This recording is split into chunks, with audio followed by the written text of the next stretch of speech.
What is up, Nerf Nation? I'm Naptown Nerf, and today we are going to be doing a makeover of Sub-Zero.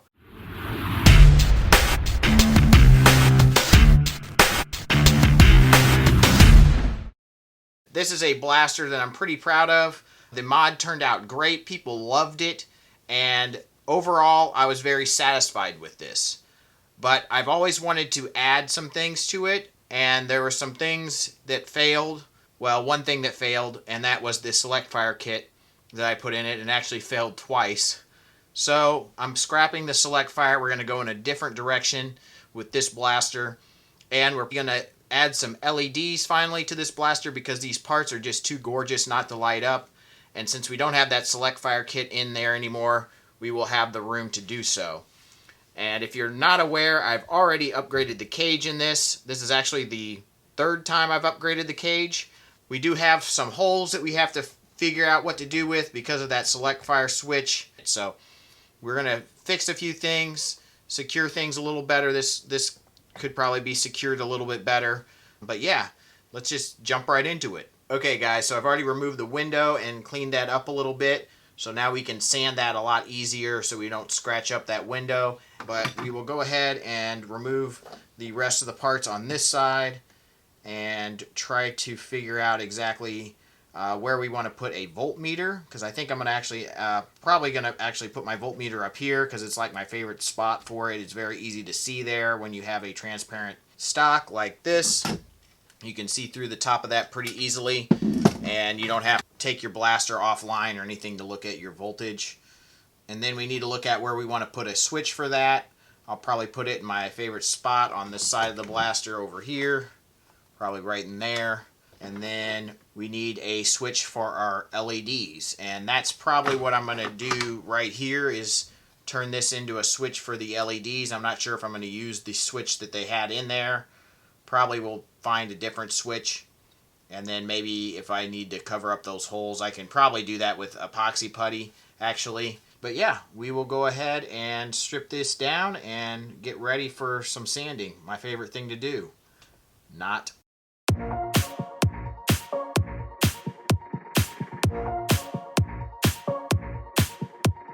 Now that's a perfectly placed voltmeter right there, if I do say so myself. 9-volt battery is a little low, and now we know that.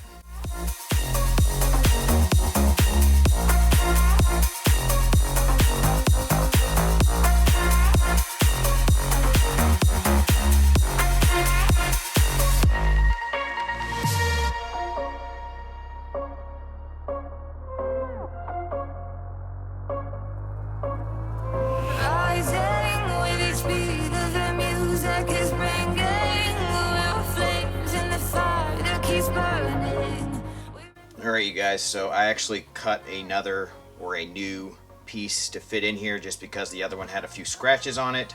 But yeah, I'm going to try to glue it in there and hopefully it holds. There isn't a whole lot of surface area obviously to glue to, so you kind of have to be careful there. And hopefully the glue doesn't like smudge onto the polycarb. That's the other problem. I probably should have done this before painting, but I was in a hurry and I needed to get new polycarb, so this is what it's going to be. Alright you guys, so we got our window in there and on both sides, so that's good. And now it's time to do some magic on the internal. So we're going to install the voltmeter here first in the back.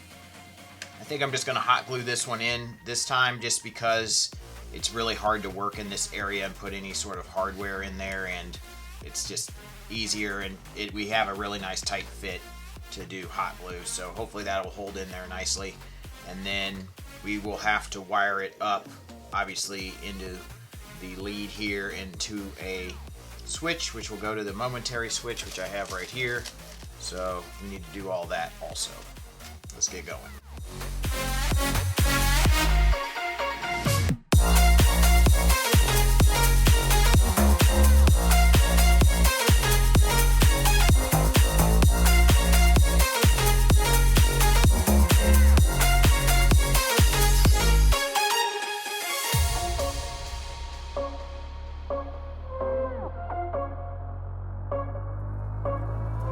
Rising with each beat of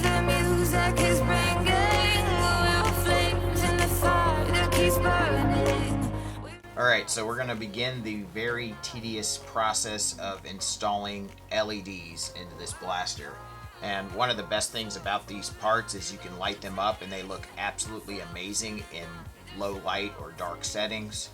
So we are going to do that finally with this blaster. I really didn't do it before because I had that select fire kit in here and that really took up a lot of space and made it hard to run LEDs. But now that we don't have that anymore, we have plenty of room, so it should really take this project to the next level and this blaster to the next level. And I have a few little tricks up my sleeve, a couple ideas, so should be kind of fun.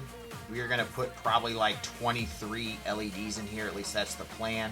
I did this previously with Stardust. We actually lit up the other side of that blaster because it had that clear stripe. We don't have to worry about that so much on this blaster, but there's one other thing that I want to light up besides just these parts, so we will see how that goes. I guess let's get started.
Alright, you guys, so Sub-Zero is finally reborn. It is looking awesome and better than ever, that is for sure, and I can't wait to show you some low light settings with those lights on because they just look sweet. They were a major pain though to get to work, and yeah, I had quite a few problems, and you guys didn't even see probably a quarter of the time I spent, even though it was time-lapsed, on those LEDs. I got it all wired up. I couldn't get them to come on. My resistor was burning up because there was too much wattage going through the system. I bought several different bigger resistors and had similar problems.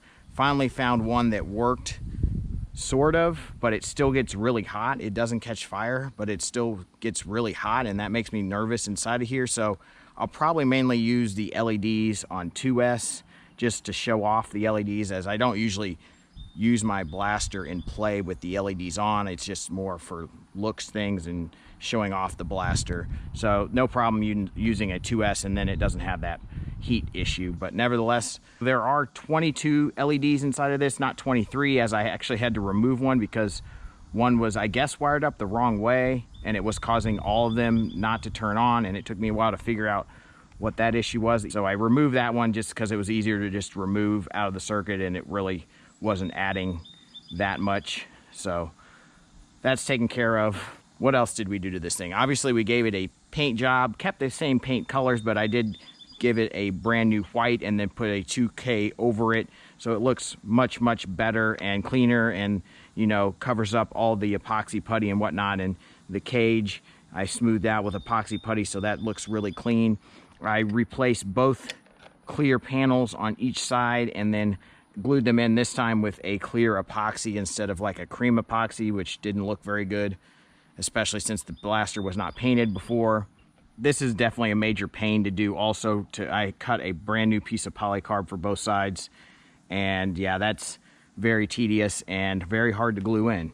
So that may be the last time I do that. There's definitely parts that people have made now so you can show off your cage from both sides, so that's really cool. I know Grihas makes a good one, so may go that route if I want to do that again in the future. But we also put the polycarb underneath this time instead of inside, because now we have 132 motors, and my thicker polycarb will actually not be an issue then, you know, and you'll still have room for those motors and wires. So that makes it look a lot better, and you don't see glue lines, and it definitely is very clean.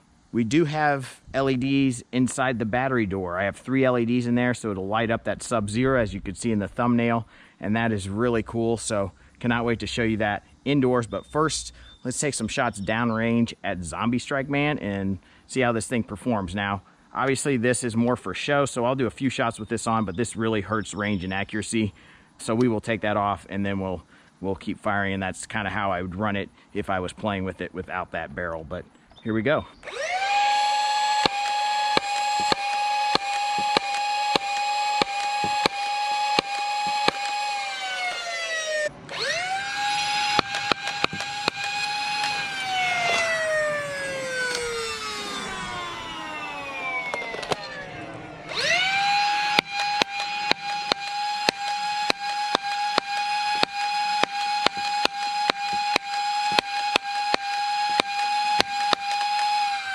So as long as you have well-glued darts like the Adventure Force waffles, this thing does much better than with the AccuFakes. Like you could tell, a lot of the heads flew off of those. Those just don't have good enough glue for a high crush cage like this. And if you're interested in the performance of what I was getting out of this cage and kind of a full review, I did one of those, and you should check that out. I'll probably put a link earlier in the video, but I'll also put a link in the description box to where you can find that video. It is on my channel. I did it a few months back. But yeah, it's a very nice cage. Has a few little fit issues, but you know, a DRS cage, pretty nicely machined, and gets pretty darn good performance. So that's pretty exciting. Oh, we forgot to show you the voltmeter. I showed you that earlier in the video, but that is pretty cool. And you just push this switch right there, and that'll tell you your voltage. Obviously, we aren't at full 3S capacity there, but you know, good enough for the video. So let's go inside and check out what this thing looks like in some low light settings, because it is awesome. And then after that, we will definitely throw up some still shots of it. All right, you guys, so it's not even that dark in this room, and these lights are so bright. Look at that. I mean, hopefully that's showing up well on camera, but yeah, those parts from Biggs just pop, and I'm very happy with how this turned out. The battery door looks awesome when lit up, so that's really cool, and works well with that smaller 2S LiPo in there. But yeah, these parts are definitely glowing. Pretty sweet how these parts from Biggs shine under those UV lights. We do have a few blue lights in here. I have 2 blue lights in the battery door and 1 UV. That was going to be a blue light. also, but that was the one that messed up, so I ended up having to just use the UV light, and it really doesn't make that much of a difference. The blue lights are a bit brighter, so that's a tad bit unfortunate. I guess I could swap that out if I wanted to, but you know, I'm pretty happy with it. The UV lights do make a little bit more purpley in here, at least to my eye, but it still looks pretty good. The blue light that's lighting up the DRS cage looks awesome. Very, very bright. We got blue lights, 2 blue lights also lighting up the barrel, but everything else is UV lights lighting up all those big parts because it just makes them glow, including that little in-strike nubbin right up there, which is pretty darn cool.